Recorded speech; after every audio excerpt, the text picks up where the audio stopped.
Hi, I'm Erik Linask here in the TMC newsroom, coming to you from the heart of Silicon Valley, talking with Sonita Lontoh, who is the head of corporate marketing at Trilliant. Sonita, welcome. Thanks for joining me. Thank you, Erik. So, want to talk a little bit about Trilliant and who Trilliant is. So maybe that's a good place to start. Yeah, sure. So Trilliant is really a global smart grid communications company. So I just want to take a step back a little bit and explain what smart grid is, because a lot of people have different definition Of as to course. what smart grid is. So the way Trilliant thinks of smart grid is really the layering of intelligence across the whole energy grid.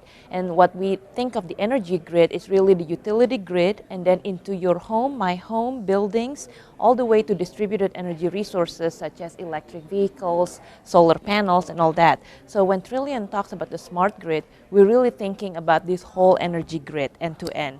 So what we provide is really the networking, the hardware, software, and also professional services that enable utilities and end consumers such as you and me through utilities to transform the way we generate, manage, and consume energy with this kind of like new smart grid technology. That's what we do. So why is there so much interest lately in smart grid technology?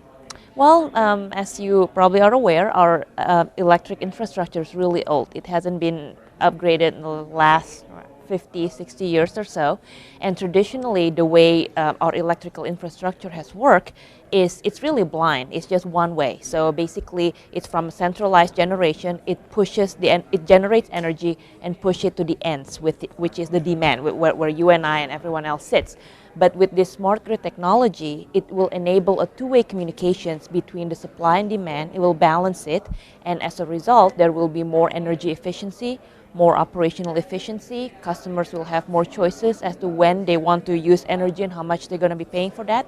And at the end of the day, it's really good for society as well, because it gives us energy security, energy independence, and at the end of the day, reduce greenhouse gases. How much of an understanding is there sort of at the end user level of what smart grid is, why we need it, and how we can sort of leverage those technologies in the home? Sure.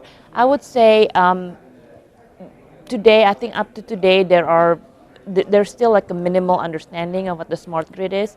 And I think for the typical kind of like person who is not in the industry, when they think of a smart grid, they're really thinking of the smart meters, because, for better or worse, that's what they've heard in the news. And unfortunately, some of the news has been negative, like, here actually in our own backyard. I don't think there is a lot of understanding at all, and I actually think it is it's our job. I mean, not Trilliant per se, but utilities, the government, and everyone that's involved in this ecosystem to really explain what the value proposition of the smart grid to the end consumers. And I actually think once the end consumers understand what that is, they would not only just want it, they will demand it, because it will help them to manage their energy use better, eventually help them to manage their costs better.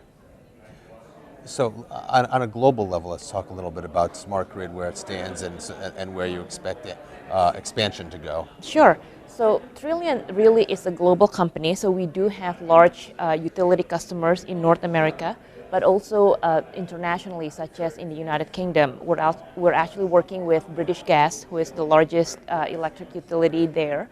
And in the United Kingdom, the regulatory structure is slightly different than in the United States. So the utilities there are not monopolies. So, like let's say if you live there and you're not happy with your utility, the next day you can switch to another utility. So because of that, the utilities there really would like to offer value-added services to their customers. So they view kind of like our technology as an enabler for them to be able to offer more value-added services to their customer. And the other thing also that I want to mention, Erik, like outside of the United States, there seems to be like different regulatory structure where a different technology might fit more for what they need. And what I mean by that is, I think in the United States there has been kind of like a belief that the radio frequency mesh technology, the dominant technology. However, if you go abroad, definitely there is RF mesh, but there are also other technologies such as what we're doing with British Gas right now, which is leveraging a cellular technology. Excellent. All right. Pleasure talking with you, Sonita. Thank you so much for joining us. Thank you so much.